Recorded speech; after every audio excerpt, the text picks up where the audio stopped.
اعوذ باللہ من الشیطان الرجیم بسم اللہ الرحمن الرحیم یرید اللہ ان یخفف عنکم وخلق الانسان ضعیفا صدق اللہ العظیم۔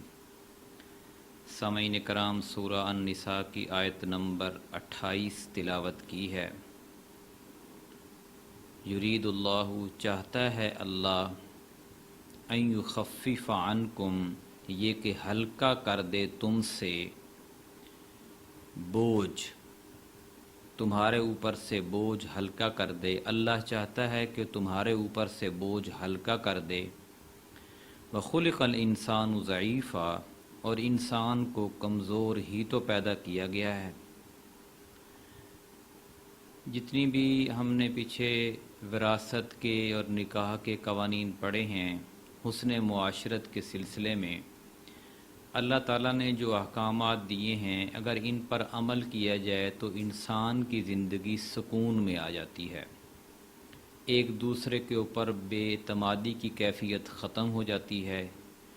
ہر انسان دوسرے کی جان اور مال کا محافظ ہو جاتا ہے، ڈاکو نہیں ہوتا۔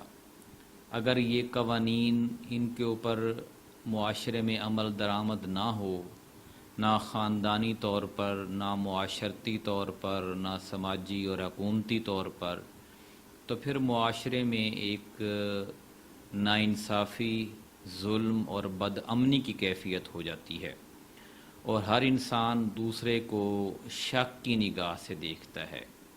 عورت جب اپنی عزت کی محافظ بن جائے گی تو ظاہر ہے اس کے گھر والے بھی اس کی عزت کریں گے، اور جب عورت اپنی عزت کی محافظ نہیں ہوگی تو اس کے گھر والے بھی اس کی عزت نہیں کریں گے، اور طرح طرح کے شکوک و شبہات جنم لیتے ہیں۔ اس طرح ایک آدمی جو ظلم کرتا ہے وراثت کی تقسیم کے بارے میں، تو وہ ظلم تو ایک شخص کر رہا ہوتا ہے، لیکن بالواسطہ یا بلا واسطہ بہت سارے خاندان متاثر ہو رہے ہوتے ہیں، جن کا وہ حق کھا رہا ہوتا ہے، جن کو پیسے روک رہا ہوتا ہے، جائیداد نہیں جا رہی ہوتی، وہ سارے پریشانی کا شکار بھی ہوتے ہیں اور اس کی مخالفت پر بھی کمر بستہ ہو جاتے ہیں، مخالف بھی ہو جاتے ہیں۔ یوں خاندانی نظام میں بگاڑ آ جاتا ہے۔ تو اس بگاڑ کے خاتمے کے لیے، تحفظ کے لیے، سکون کے لیے، امن اور سلامتی کے لیے اللہ تعالیٰ نے یہ قوانین نافذ کیے ہیں۔ اگر انسان ان قوانین کو فالو کر لے تو معاشرہ جنت کا نمونہ بن جاتا ہے۔ پھر لوگوں کو یہ فکر ہوتی ہے کہ ہم کسی کا حق نہ کھائیں، چاہے ہمارا کوئی کھا جائے تو خیر ہے۔ ہم قیامت والے دن اس طرح پیش ہوں کہ ہم نے لوگوں سے پیسے لینے ہوں، کسی کے دینے نہ ہوں، کیونکہ جب اس کے ذہن میں یہ خوف پیدا ہوگا کہ کسی کی لوٹ مار یا کسی کی جان اور مال کی جو اس کے اوپر ظلم ہے، وہ اللہ کے ہاں قابل قبول بھی نہیں ہے، قابل برداشت بھی نہیں ہے، اور اس کی سزا بھی بہت سخت ہے، تو کوئی بھی انسان ایسا نہیں کرے گا۔ تو انسان کو اللہ تعالیٰ نے ان خصوصیات پر کو مد نظر رکھتے ہوئے جو ہدایات دی ہیں، بنیادی طور پر اس کے بوجھ کو ہلکا کی ہے، اور وہ بوجھ ذہنی بھی ہو سکتا ہے اور جسمانی۔ دوسری بات یہ ہے کہ اللہ تعالیٰ نے ان قوانین کو، اور خاص طور پر جو قوانین اللہ سے لنک ہیں، ان کا بوجھ اور ہلکا کر دیے بیان کرنے کے بعد۔ یعنی آپ نماز جیسے ہے، ظاہر اللہ کے لیے انسان پڑھتا ہے، اس سے کسی دوسرے انسان کا تو کوئی فائدہ یا نقصان نہیں ہوتا۔ تو آپ کھڑے ہو کے نہیں پڑھ سکتے، آپ بیٹھ کے پڑھ لو، بیٹھ کے نہیں پڑھ سکتے لیٹ کے پڑھ لو، لیٹ کے نہیں اشارے سے پڑھ لو، وضو نہیں کر سکتے، دستیاب نہیں ہے پانی، کوئی بیماری ہے تیمم کر لو، پیسے نہیں ہیں، حج فرض کیا ہے لیکن پیسے نہیں ہیں، کوئی بات نہیں ہے، نہ کرو۔ اگر آپ روزے کی سقط نہیں رکھتے، بیماری کوئی ایسی لگ گئی ہے، کوئی مسئلہ نہیں ہے، فدیہ دے دو، فدیہ بھی نہیں دے سکتے، کوئی مسئلہ نہیں ہے۔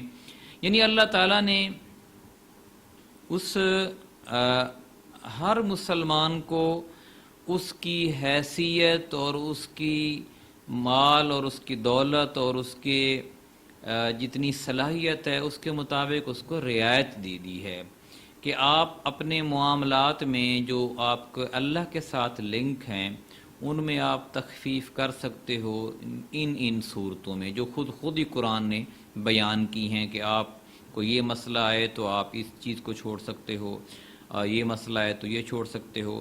اس لیے اللہ نے فرمایا کہ اللہ چاہتا ہے کہ تمہارے اوپر سے بوجھ ہلکا کرے، وہ ظلم نہیں کرنا چاہتا، وہ سختی نہیں کرنا چاہتا، وہ صرف انسان کو ایک سٹریم لائن میں کھڑا کرنا چاہتا ہے اور اس میں سب کو کھڑا کرنا چاہتا ہے تاکہ سب کے حقوق برابر ہوں اور سب ایک دوسرے کا خیال کریں، سب ایک دوسرے کی جان اور سب ایک دوسرے کے مال کی حفاظت کریں۔ معاشرے میں جو بربادی آتی ہے، بدامنی آتی ہے، بے سکونی آتی ہے، وہ جان اور مال کے اوپر ظلم کرنے سے آتی ہے۔ کسی اور کی جان اور کسی اور کے مال پر انسان جب نظر رکھنا شروع کر دیتا ہے تو پھر معاشرہ لڑائی اور فساد اور بے حیائی اور ظلم کی طرف جاتا ہے۔ اور جب ہر انسان دوسرے کی جان اور اس کے مال کو مقدس سمجھتا ہے اور اپنے لیے حرام سمجھتا ہے تو پھر معاشرہ امن اور سکون اور راہ راستی کی طرف جاتا ہے۔ اس لیے فرمایا کہ اگر تم ان چیزوں پر عمل کرو گے تو تمہارے اوپر سے بوجھ ہلکا ہو جائے گا۔ وَخُلِقَ الْإِنسَانُ ضعیفہ، اور انسان کو کمزور ہی تو پیدا کیا گیا۔ انسان کے اندر یہ صلاحیت نہیں ہے کہ ایک تو عذاب برداشت کر سکے اور دوسرا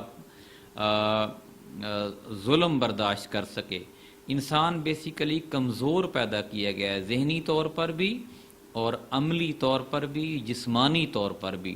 آپ دیکھیں کہ ہم بہت ساری چیزیں طے کرتے ہیں کہ آج کے بعد ہم یہ برائی نہیں کریں گے، پھر دوبارہ اس میں چلے جاتے ہیں۔ ہم یہ طے کرتے ہیں کہ آج کے بعد جھوٹ نہیں بولیں گے، پھر جھوٹ نکل جاتا ہے۔ طے کرتے ہیں کہ حرام نہیں کھائیں گے، پھر شروع ہو جاتے ہیں۔ تو بہت ساری برائیاں جو معاشرے کے اندر ہیں، بہت سارے لوگ طے کرتے ہیں کہ آج کے بعد یہ برائی نہیں کریں گے، لیکن پھر شروع ہو جاتے ہیں۔ کیونکہ انسان بنیادی طور پر کمزور ہے، اپنے ارادے میں بھی کمزوری دکھا دیتا ہے اور جان کے طور پر بھی کمزور ہے۔ اور اس کا تذکرہ قرآن پاک میں بھی ہے، جیسے حضرت آدم علیہ السلام کے بارے میں تھا کہ وہ اپنے عزم میں کمزور ہو گئے اور پھر انہوں نے وہ درخت کا پھل کھا لیا۔ تو ان کی شخصیت کو ہمارے سامنے انسانیت کے لیے نمونہ رکھا گیا کہ انسانیت ایسا کرے گی، لیکن جو مسلمان ہے وہ فوراً اللہ کی طرف رجوع کر لیتا ہے اور ان اعمال، ان جو حدود و قیود ہیں ان کا پاسدار بن جاتا ہے۔ اس لیے فرمایا کہ اگر سارے انسان ان حدود و قیود کے پاسدار ہوں تو ایک سے اگر کمزوری ہونا شروع ہو گئی تو دوسرا اس کو یاد دہانی کرا دے گا تو اس کا حوصلہ بڑھ جاتا ہے۔ ایک اگر برائی کی طرف لپکنا بھی چاہ رہا ہے اور دوسرا اس کو نیکی کی دعوت دے دے گا اور برائی کے نقصانات بتا دے گا، اس کو تلقین کر دے گا، تو اس کا برائی کو چھوڑنے اور برائی سے دور ہونے کا حوصلہ بڑھ جاتا ہے۔ اس لیے ایک حسن معاشرت، اچھا معاشرہ، سارے لوگوں کا نیک ہونا، پاسدار ہونا، پاک باز ہونا، اس بات کی علامت ہے کہ معاشرے میں امن اور سکون آئے گا۔ اللہ تعالیٰ سے دعا ہے کہ ہمیں قرآن پاک کو سمجھنے اور عمل کرنے کی توفیق عطا فرمائے۔ جزاک اللہ۔